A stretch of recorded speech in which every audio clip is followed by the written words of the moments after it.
Blueprint for Change.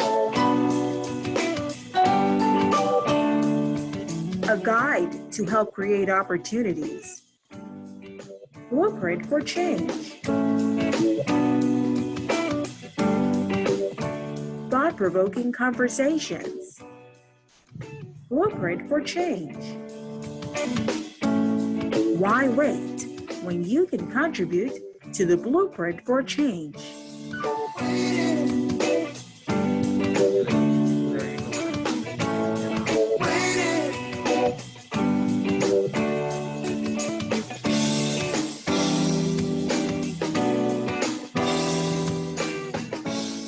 Good evening.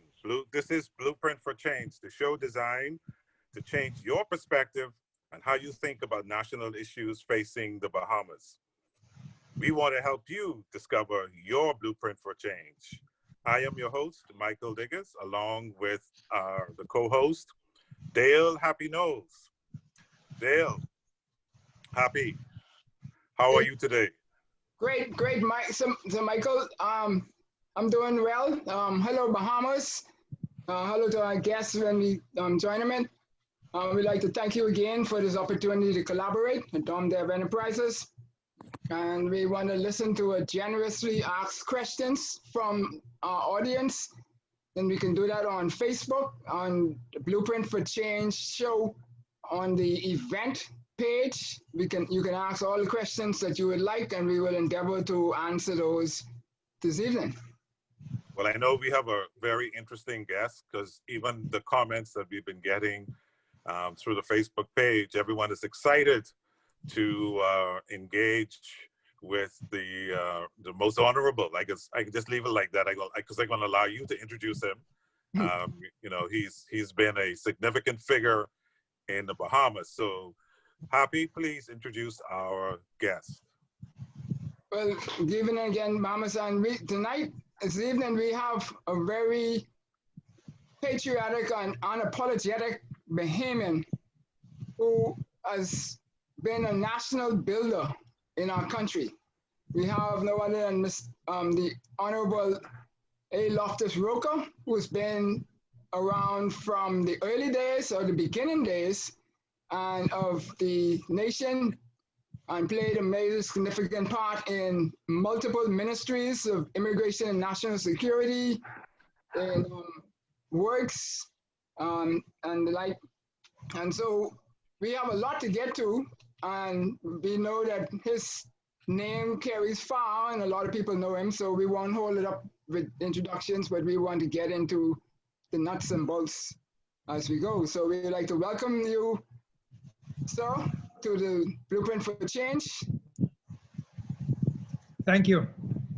Yes, welcome. And I should say you're always honorable, and you're always, even though you're a former minister, you will remain a minister for life, right? No, they say that after 10 years as a minister, they give you the title, but it doesn't matter to me. Things like that does not matter to me. Well, that we know, but you're always honorable, so that I appreciate in you. So Happy, yes. I know we're going to talk about the Constitution, right? Yeah, we're going to talk about three things. We're going to talk about, we're going to ask three specific questions. We're going to ask, what is the mindset behind majority rule to independence?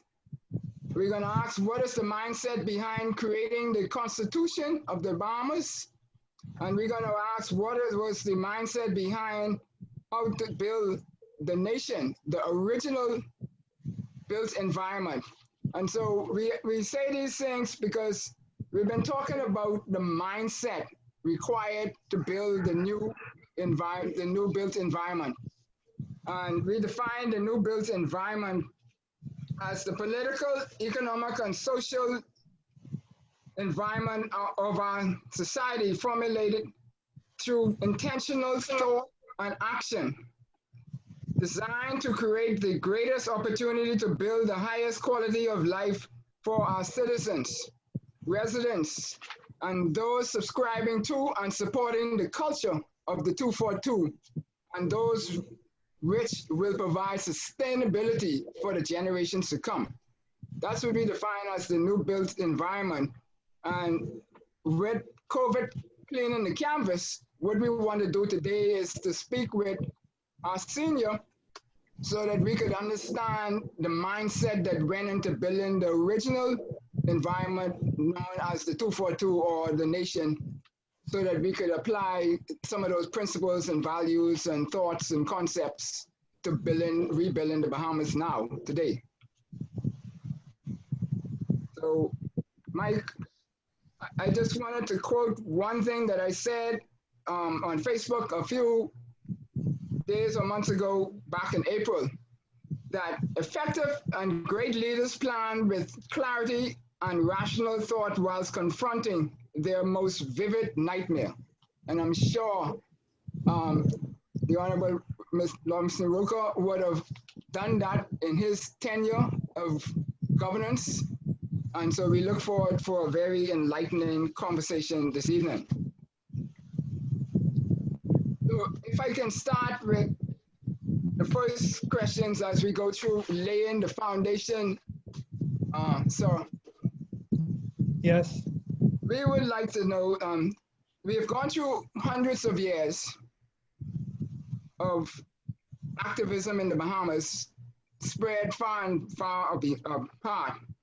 From Caesar Brown back in the 1700s, right up to the era in which you would have been intimately a part. And so the first question we would like to ask would be is that, noting that these windows were getting smaller in time between the major events, what was the mindset that caused the major action that delivered majority rule? Well, first of all,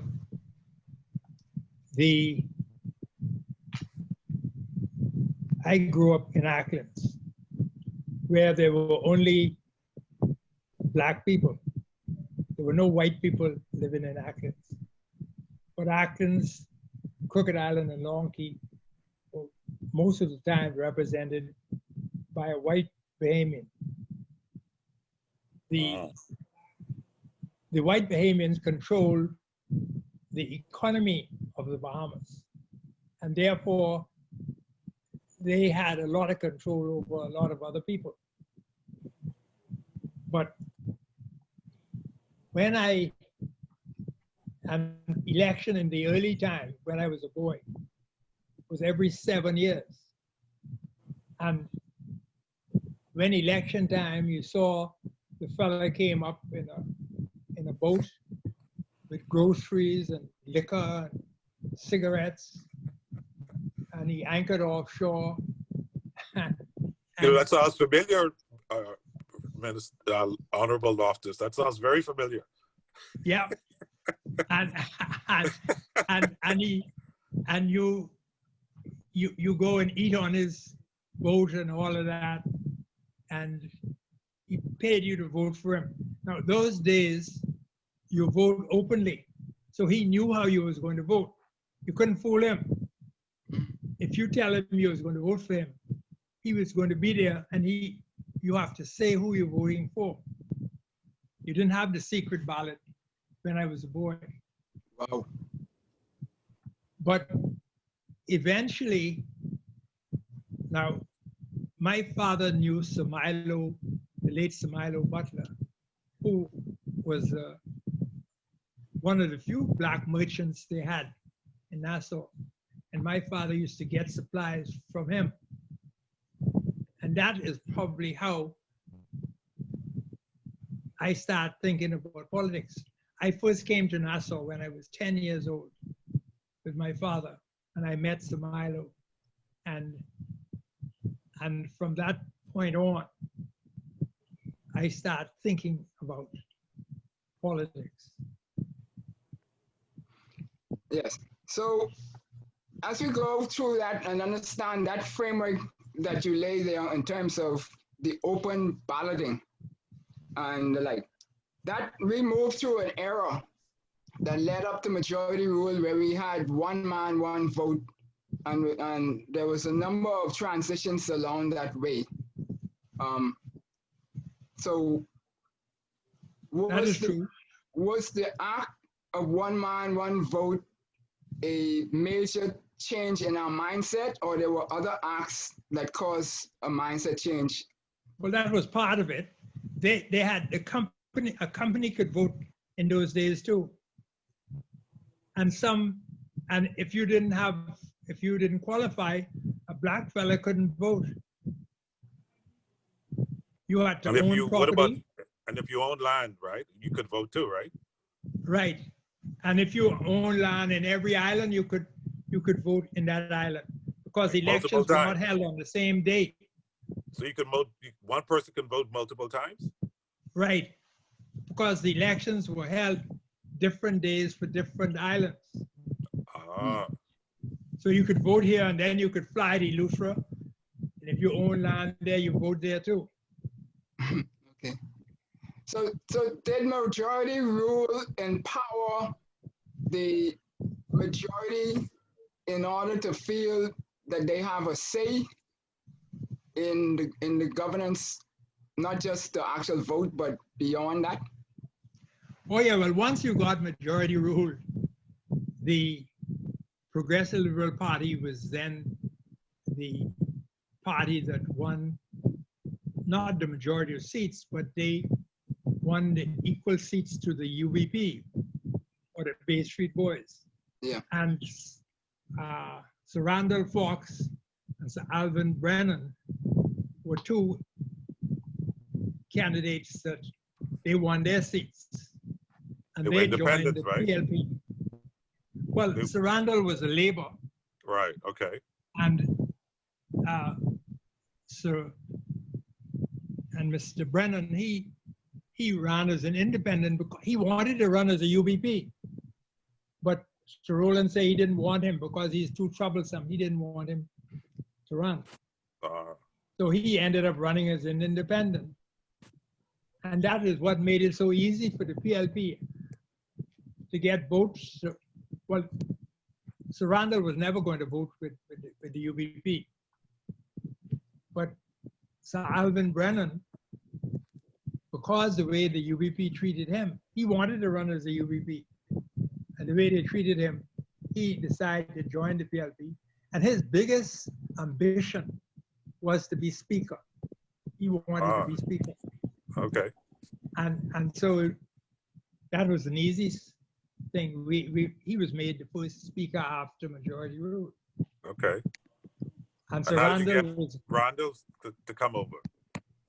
yeah, well, that was easy, right? So Randall wasn't going with the UBP. Even if he didn't come with the PLP, he wasn't going with the UBP.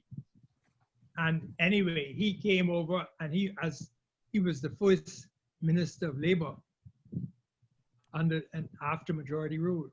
Okay. And once the Bahamians found out, that we could win, the next election, the majority rule was in '67. Right. Another election was called in '68. And the PLP won absolute majority in '68. And that's when I first got in the House. Yeah. And what was the mindset for calling that election versus a by-election? Well, calling a by-election wasn't going to help. You could only call a by-election if a vacancy came in the House. There was no vacancy. So the only other way was to call a general election. Okay. Mm-hmm. So what made you decide that you were going to go directly into politics? I know you said some Milo may have influenced you, but what made you decide at that point during that election that you were going to run as a candidate? Well, first of all, when I came to Nassau, I was about 17 years old. I came here as a student teacher. I was at the Western Senior School. About a year later, I started working for Batelco, which is now BTC. Right. And that is where I met Warren Lavardi, Sinclair Oughton, Brazil McDonald, and all of them. And we used to talk politics. Ah, And that's where I got interested in politics. okay. So And this move eventually, towards, sorry. Hmm? No, the move towards independence. I know people have different stories around, because I know Happy's asking the mindset. What's the mindset after majority rule to go directly into independence? Or was that something? No, that's something that came later. Because don't forget, we had, in 68, we had a conference, a constitutional conference in London, Right. 68, where we got internal self-government. In 68. Okay. And I remember well, there was, the Labour Party was in power in London at the time. And there was a gentleman called Lord Shepherd, who was the Minister of State for Commonwealth and Colonial Affairs. And he led the conference. And we were talking one day, not in the conference itself, but he said to us, you know, you all are cowards. You all should be coming here for independence, not for internal self-government. This is what he told us. So how did you all react to that? Well, he was right, because the reason was we didn't figure we could get the support from the voters to go to independence. So we were cowards in that sense. And also now, because of his attitude, when in fact we got independence, we invited him here to our independence celebration. He came. He was one of the English people who came here for celebrations. Wow. So on that mindset of when we went to majority rule, independence was not really on the table. Internal rule was on the table as a part of the agenda. And when we went to the conference, that's when we were excited to independence. Is that correct? Not when we got majority rule, internal self-government or nothing was on the table. After the 68 election, internal self-government got on the table. And that's when we went to the conference in London in 68. Okay. I was a member of the delegation that went. And Sir Cecil Wallace Whitfield was also part of the delegation. Because you didn't have this, the dissident 8 was still in the PLP at that time. Okay. So was it true that the dissident 8 came about because of surrounding independence and when it was going to happen? It had nothing to do with independence at all. Okay. It had to do with leadership. And there was a lot of row over the leadership in the party, in the PLP. And see, let me tell you this. The dissident 8, there are 3 of them still alive, but they left the party,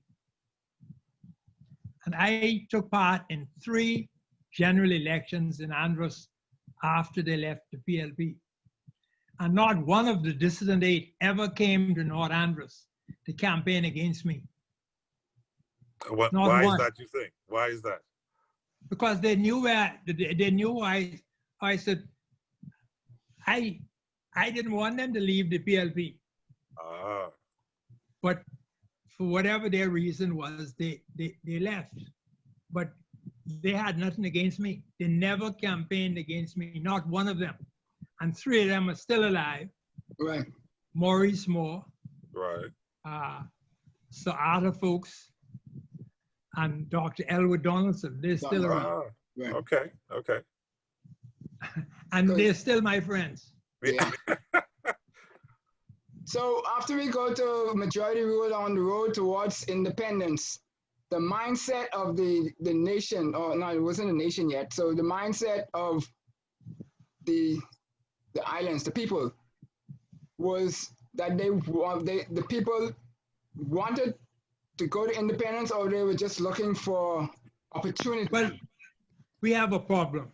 Bearing in mind now that the white Bahamian was the descendants of the English people who came here and colonized us in the first case. Okay. So they had no problem. They didn't need independence. Not the white people. Our problem was to convince our people that we should be free from British rule. The white people who were in the UBP and later became part of the FNM, they were against independence. They really didn't have any reason to want independence, you know. They were independent in a way. Mm-hmm. They were part of the British System. people. Yeah. Now, And they control the economics, right? right, the dissident 8 now joined up with them. And that is what I was very sad about, because I knew that Sir Cecil Wallace Whitfield wanted independence more than most of us. And I can tell you why. One time, the Americans decided that they were going to dump canisters of nerve gas off Abaco. We sent a delegation to Washington to try and stop them from dumping this gas off Abaco. Now you could check the record. Unfortunately, Bahamians don't believe in history. But Sir Cecil Wallace Whitfield led the delegation to Washington. Another person who was in the delegation was a doctor. And they went to Washington and told the people there that we didn't want this nerve gas being dumped in our waters. The Americans said they understand us, but we are not responsible for our foreign affairs. And the British agreed that they could dump the gas off Abaco. When they came back home, Cecil said we should get independence right now because he did not like the way the British was treating us. They made that agreement with the Americans without even saying a thing to us. Right. Wow. And so I knew that Cecil wanted independence. But when he joined up with the UBP, it became difficult. He had to compromise. And therefore, I believe that is why we had to be careful with, and that's why we now talk about the Queen being head of the Bahamas and going to the Privy Council. We didn't want to go, we didn't want any of that. But we had to do that as a compromise because the UBP and the FNM were saying that if we got independence, we're going to take all of the land from the foreigners, we can take the UBP people's land and all of that. And we kept the Privy Council so that they will have a chance to go there if they thought we were doing something that was wrong. Right. Now they're telling you we shouldn't have the Privy Council. Yeah. But we didn't want the Privy Council, but we had to compromise because we did not want it to be said that we intended to take anybody's property. Yeah. So before we go to the break, there's two things. There's one was, is my understanding that the government of the day mindset was to nationalize the casinos and gambling entities. And the other one was that part of that compromise that you spoke of just now is that the natural resources are still retained by Britain. Could you speak to those? Is that true?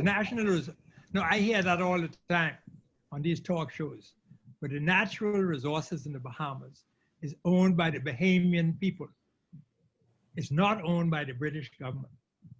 That is not true. Okay, great. So when we got independence, we got the Bahamas belong to Bahamians. Ah, okay. And the Queen being head of the Commonwealth of the Bahamas has nothing to do with anything, because she takes advice from the Prime Minister of the Bahamas. Right. So this is post-independence, but prior to independence, they control all the Right. natural resources. Okay. Right, yeah, yeah. Right, and so we'll talk about the Constitution on our other side of the break. But Okay. what about the casinos? What was the mindset for them? Well, again, you know, if you remember that Mr. Carlton Francis, Yeah. he ended up leaving the PLP over the question of whether we should own the casinos or not. If you go back, you'll see that. And mainly the Christian community, and I was with them, believe that we should not be involved with gambling. And so, but when the government decided to take over ownership of the casino and give the management to the foreign company, that is what caused Mr. Francis to leave the PLP. Mm-hmm. Even though people now trying to suggest something else had happened. And so the government today, as far as I know, owns the casinos. They are managed by companies. Okay. All right, Mike, you want to take us to the break? Yeah. So Honorable A. Loftus Roker, that's Yeah. a very interesting thought. And we'll talk a little bit more about that too, because I really want to trigger this question about the foreign direct investment and the whole casino licensing question. So, but we'll touch that after the break. So Okay. you're listening to Blueprint for Change, and we'll come back to you right after these few messages. Take it away, Ali.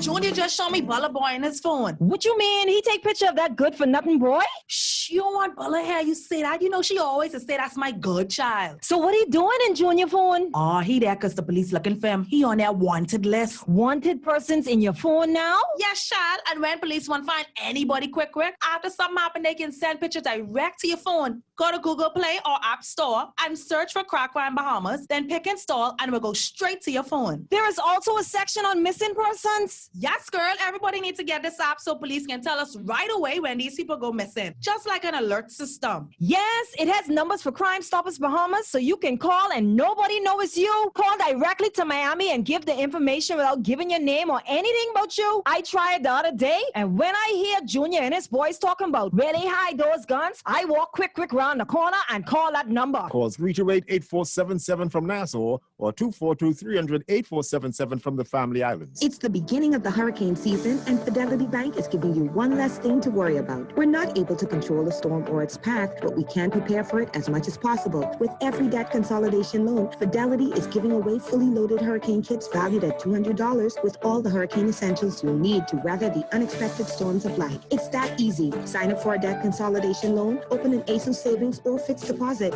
and walk away with a free hurricane kit. At Fidelity, we're committed to helping you through these difficult times. Fidelity, we're good for you. This is Guardian Radio, 96.9 FM. Fresh news, smart talk, all day.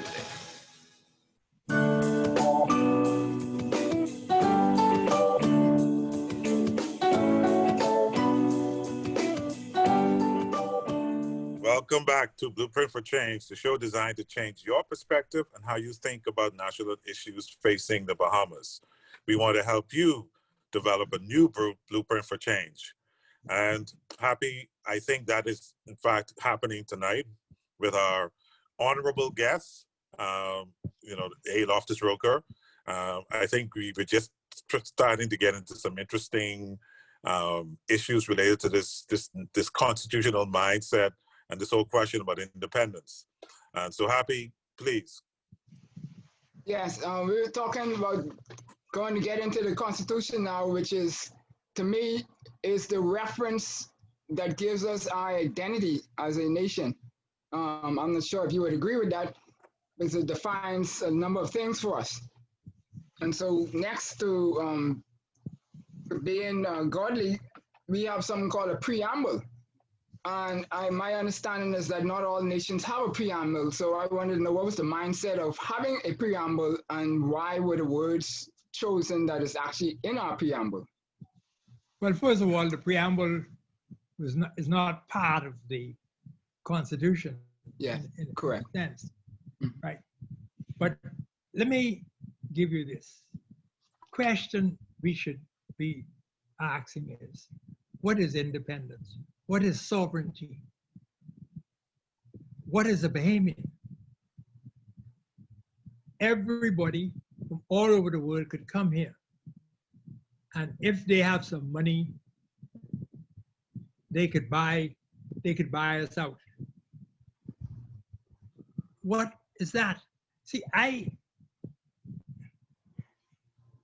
tell people, I tell my friends all the time that before I beg somebody for a penny, I will eat grass. I work for what I get. But somehow, all our plans, let us take, for instance, the registration of ships in the Bahamas. That's purely to give us some money. Mm-hmm. And eventually we're going to pay a price for that because the foreign governments don't like that. It's called flag of convenience. That is what it really is. What does that mean? What does that mean? It means that they fly in our flag and they come under our rules. But they have to pay for that. They don't have to have union. They get their crew members come from wherever the cheapest thing they could find. And they could do that because we have no control over who they employ or anything. And eventually, I raised that point because eventually we're going to pay for that. And one of our high commissioners to London years ago said that the G7 or those people was thinking about that and they're coming after us on that matter one of these days.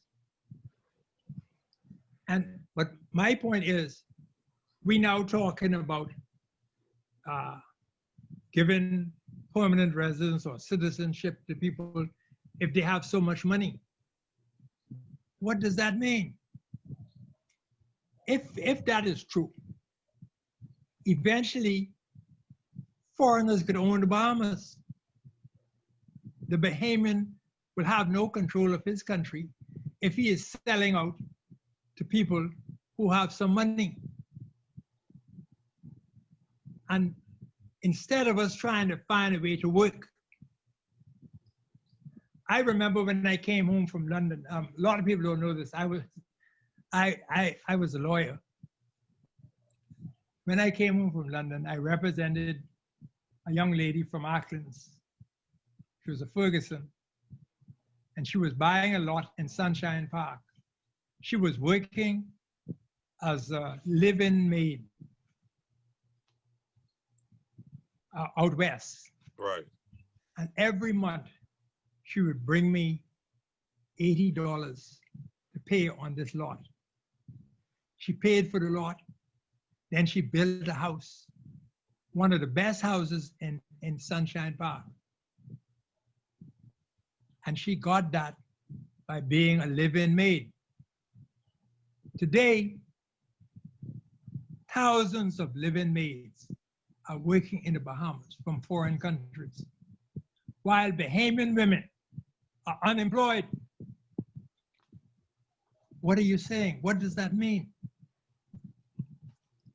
But Loftus wrote, Honorable. Yeah.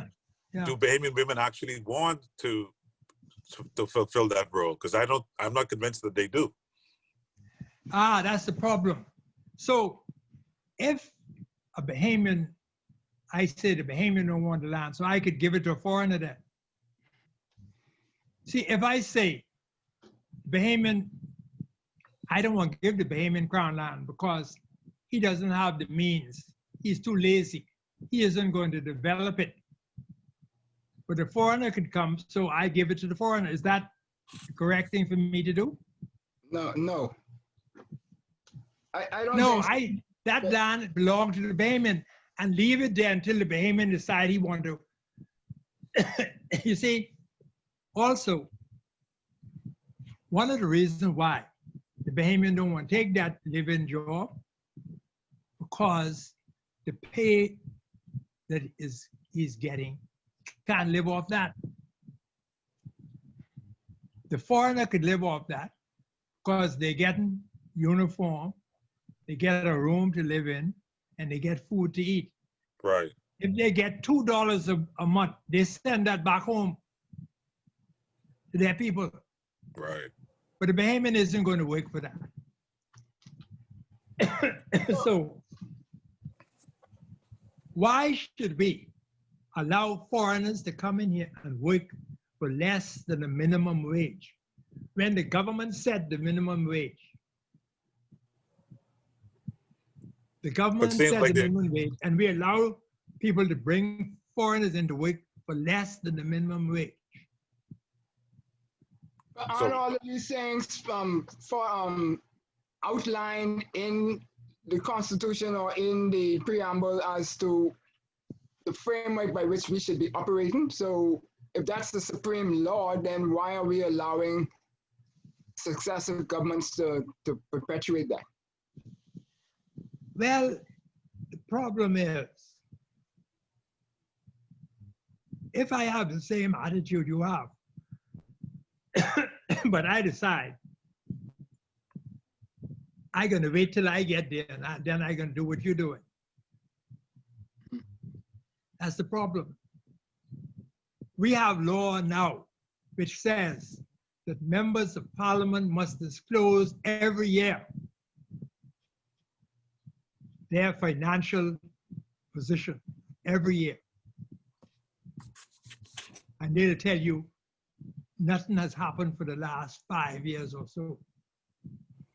And it must be published. And it hasn't been happening. So how can you make it if you're not prepared to abide by the law that you made? Well, maybe A. Loftus wrote that the law may be made for some and not for others. I agree with you. That's the problem. And so, but you think that fellow on the street stupid? I had a friend in not Kemp Road, St. James Road. And he was in jail about 3 times for small things like stealing or something like that. And one time I met him for the ski. And we were talking, I was telling him, how he should try and behave himself and all of that. And he's saying to me, I had to go to jail because I don't know anybody and I don't have a lawyer. So I go to jail.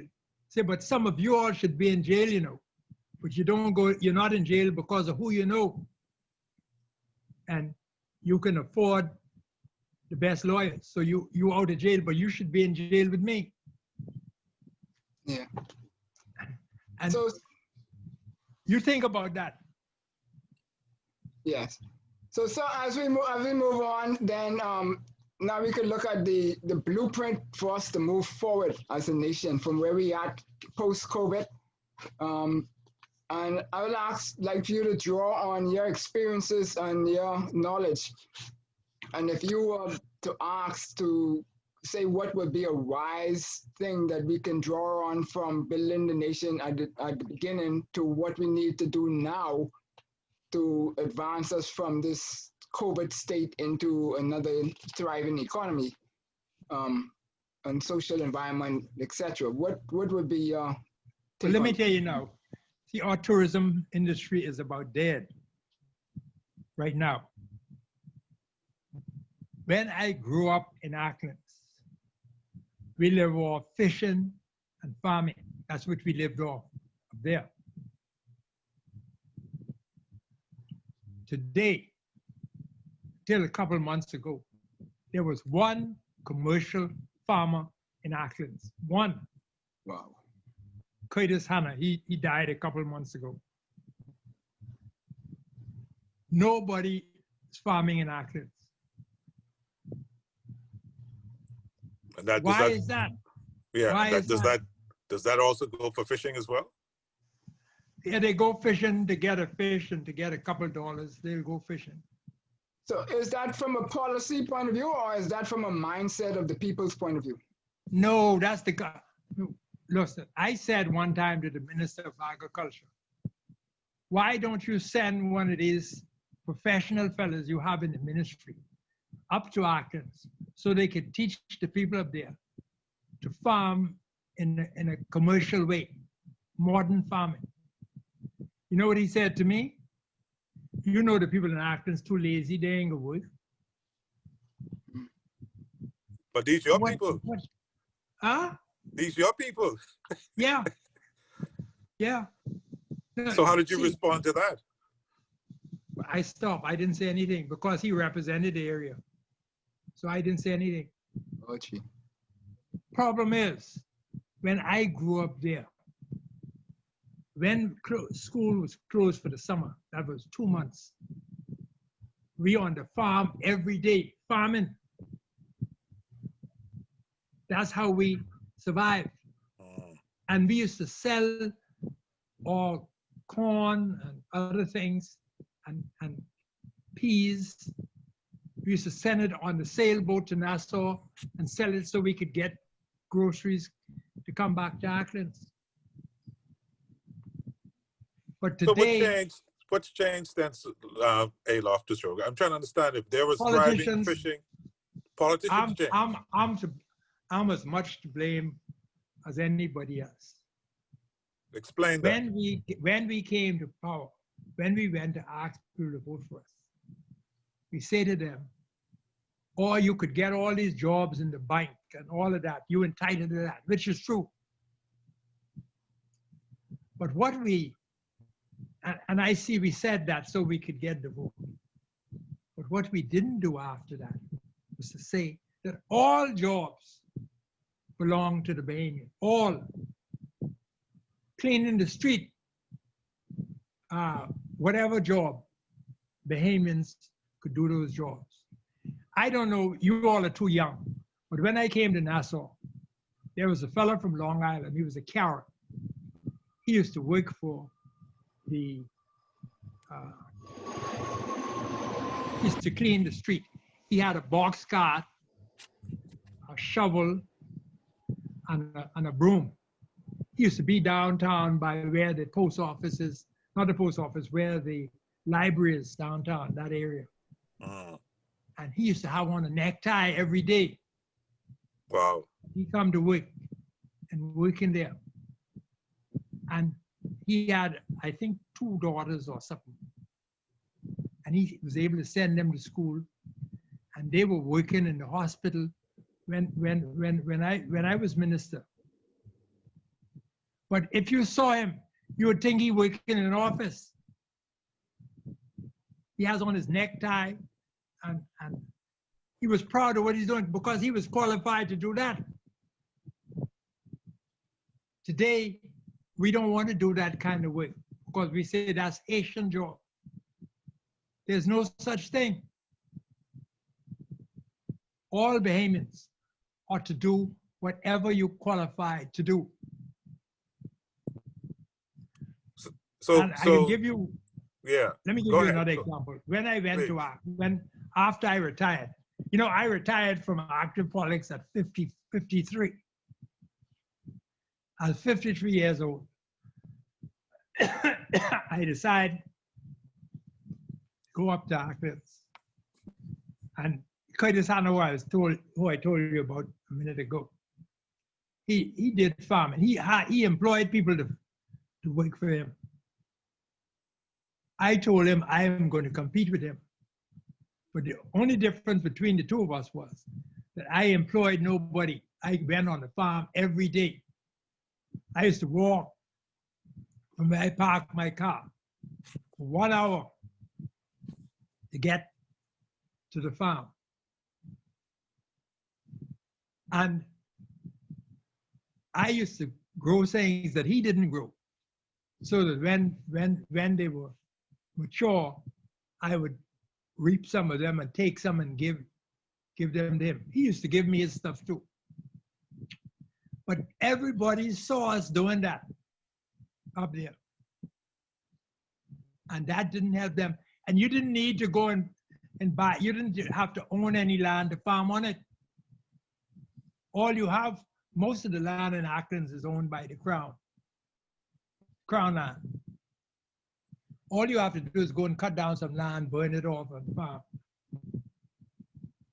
And they're not doing that because we tell them, if you vote for us, we can fix you up. So they're waiting every month, waiting to get that old age pension, putting up the age. Yeah. To get old age pension. Yeah. So how do we get out of this rut? What's the steps to get out of the rut? Leaders have to lead. Okay. Leaders have to lead. What do you mean by that, A. Loftus-Roker? Right. When I ran for Acklands in '62, there was a fella in Crooked Island who was my supporter. I knew he was my supporter. He came to me one day and he said, look, give me £100. So in the evening when we go to the bar, I could buy liquor for your supporters. Because the other fella doing that. So I told him, that is what I'm trying to stop. Right. So I can't give you no $100 for that. And I know he was my supporter. He voted for me. But I told him I am not going to give him any money to buy any liquor for any supporter I have. When I was the representative for North Andros and the Berry Islands, when I went down there, I used to go to a restaurant and bar owned by a lady called Lily Boleg. She is now deceased. And as soon as I get in there, and I used to go there because a lot of my supporters used to be there. So when I go there, I see them all. And first, as soon as I get in there, she said to them, you know, Mr. Roker don't have any credit in here. If he buy anything, he can pay me for it. She was doing that to help me. She's doing that because she knew she's doing that to help me. Because I could have credit. If I wanted something, I could get it for nothing. But she was telling them, don't be asking Mr. Roker to get you nothing, because if he don't have the money, I'm not crediting him anything. We have to find a way to educate our people that a representative isn't there to do favors for you. A representative is there. And that is why it's good to listen to what these fellas say during campaign time. Their job is to improve the conditions in the country so that Bahamians could live a better life. But their campaign, all of you campaign on, I promise you this, I will do this for you, I will take care of you. That's the problem. What I'm saying is, if tell me you're going to build this road and fix this road, I accept that, because that's what the government should be doing. But don't tell me you're going to give me some money to do something, because that's not what you're there for. And anybody in North Andros Berry Islands or in Acklands will tell you I was always against that kind of thing. If you get your people believing that all they got to do is sit down and wait until you reach, and you'll give, why would I come to you and tell you, I want you to vote for me. Here's $100. And when I get there, I can do something for you. Why I giving you $100 of my money so you could vote for me? I paid you the $100. That vote is after you vote for me and take my $100. I gotta go and get that back. But And that's the problem. So politicians have been using that as a strategy. Yeah. You know, time after time, election after election, and people come to believe that that is what you're supposed to do. And that is why I say those of us who are educated are not doing all that we can to educate our brothers and sisters so that they can make right decisions. It's unfortunate. So you're saying that leaders and education are two key points in order to us to advance the country forward. You need the right education, though. Yes. You need the right education. There are a lot of doctors and lawyers and accountants and all kinds of people in the Bahamas today. But that is not necessarily common sense. You know, there was an old man up in Chester's who I knew. He used to tell us, education, not a common sense. And that is true. You may have education, but common sense is a different thing altogether. But maybe that is the secret to the mindset. The common sense, yeah, is part of the mindset that we need to engender in ourselves. Look, man, you see BEC in all kinds of trouble, right? All kinds of financial trouble. And we all talk about how the politicians are crook and this and that. We really don't mean that, because what we're saying is he ain't sharing his crookedness with us. That's what we're talking about. We need to ensure. Look, one time after we had an increase in salary, the Prime Minister said to us, look, make sure you pay all your government bills. And I was Minister of Works at the time. He said, Loftus, the only people who may owe money that you didn't cut them off would be government ministries. Even government corporations got to pay their bills. He told me that. And I tell you how difficult it is. You have to be prepared to put up with a lot of things. So I heard him, everybody heard him. He said this in cabinet, everybody heard. 4 months later, the chairman of one of the corporations told a minister that I instructed them to cut off all services who owe bill and didn't pay. And they came to cabinet now to complain that I am trying to embarrass them. When I gave the instruction to the corporation, I told them that applied to me. If I don't pay my bill, cut my light off, cut my phone off. I don't need no babysitter.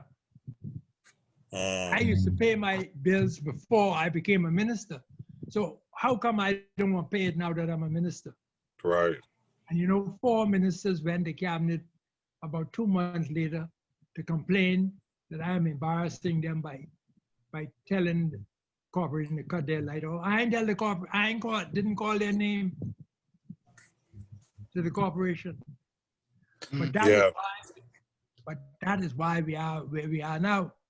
Okay. So Happy, we are running out of time, unfortunately.